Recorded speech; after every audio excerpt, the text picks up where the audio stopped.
Тут дійсно буде правова колізія, тому що Російська Федерація завжди буде говорити про те, що є плебісцит, є рішення народного референдуму, і що російський народ вирішив, що Російська Федерація є неподільною територією, і ніякі території не можна відмежовувати від неї.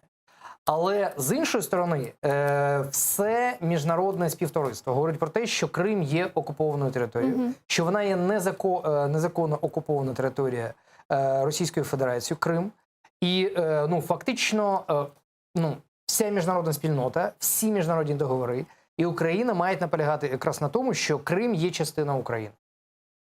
Ну, чем вообще вот эти вот конституционные изменения могут обернуться для Российской Федерации? Вот масштабное, как вы думаете?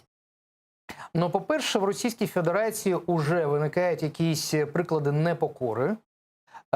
Є абсолютно кардинальний приклад, ну я би сказав, радикальний приклад українського, кажу, російського журналіста із телеканалу «Росія-24», який заявив про те, що це фарс, що це незаконно, що він не може толерувати подібний референдум і що він звільняється з телеканалу «Росія-24», тому що те, що відбувається, це злочин.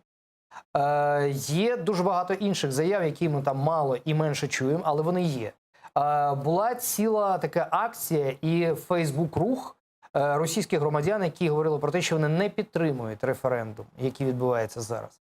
Тому, такі, знаєте, нетривкі і недостатньо гучні акції непокори відбуваються на персональному рівні.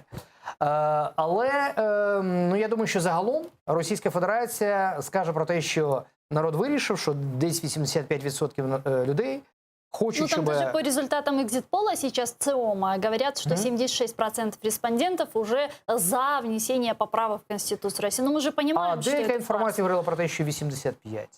Тому ми розуміємо, що це факт.